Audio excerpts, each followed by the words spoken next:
এই শাবান মাসের ফজিলত সম্পর্কে আমরা অনেকে অবগত না। আল্লাহ রাসূল সাল্লাল্লাহু আলাইহি ওয়াসাল্লাম বলেছেন, আর নিসফু মিনা শাবান, আমি আমার উম্মতের জন্য যদি রমজান মাস ব্যতীত কোনো মাসকে সবচাইতে রোজা রাখার বেশি গুরুত্ব দিই, ওইটা হচ্ছে শাবান মাস। আল্লাহ রাসূল সাল্লাল্লাহু আলাইহি ওয়াসাল্লাম নিজেও শাবান মাসে বেশি বেশি করে রোজা রাখতেন। আর আল্লাহ রাসূল সাল্লাল্লাহু আলাইহি ওয়াসাল্লাম বলেছেন, শাবানের মধ্যবর্তী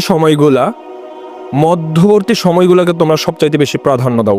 আমাকে অনেকেই প্রশ্ন করে যে শবে বরাত বা শবে বরাতের সালাত কত রাকাত বা কত রাকাত নামাজ পড়ব।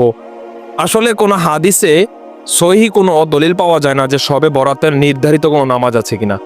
শবে বরাত বলে কোনো কথা উল্লেখিত নেই হাদিসে।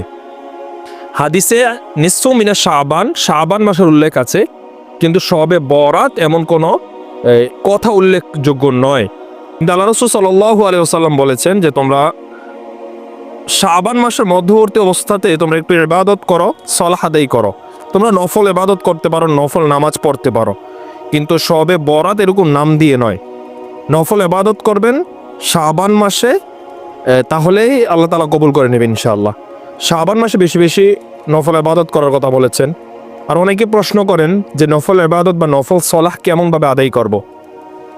আমরা প্রত্যেকে জানি নফল নামাজ কিভাবে আদায় করতে হয়, 2 রাকাত করে করে। প্রত্যেকটা হাদিসে এমনভাবে আসছে, কেউ যদি একবার সূরা ফাতিহা প্লাস তার সাথে 10 বার সূরা ইখলাস তেলাওয়াত করে, এইভাবে নফল নামাজ আদায় করে, তাহলে আল্লাহ রাব্বুল আলামিন তার এই সলাহ উদ্দেশ্য করে তার রাব্বুল আলামিন তার আমলনামার গুনাহগুলো ক্ষমা করে দেয়।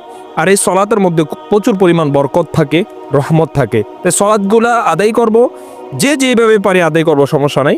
কিন্তু অনেকে প্রশ্ন করে যে কিভাবে আদায় করতে হয়, বা এমন কোনো নিয়ম নেই যে কিভাবে আদায় করতে হয়। কিন্তু একটা হাদিসে এমন আছে যে সূরা ফাতিহা সাথে 10 বার সূরা ইখলাস, আবার কোনো জায়গায় আছে সূরা ফাতিহার সাথে 3 বার সূরা ইখলাস তেলাওয়াত করলে হয়ে যাবে। তাই শাবান মাস নিয়ে আমাদের যাদের ডাউট আছে আমরা জানাতে পারি ইনশাল্লাহ। আমাকে বলবেন, যে যেভাবে পারেন আমাকে জানাবেন, যে জিনিসটা বোঝেন না বুঝবেন। কারণ ইবাদত এটা একমাত্র আল্লাহ তাআলার জন্য।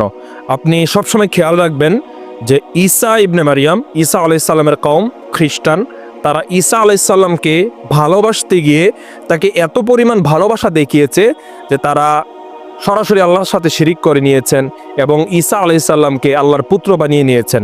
তাই এত ভালোবাসা যাবে না কোনো জিনিসকে যেটা আল্লাহ তাআলার সাথে শরিক হয়ে যাবে। যেটা বোঝেন না বুঝে করবেন, যেটা জানেন না জেনে করবেন।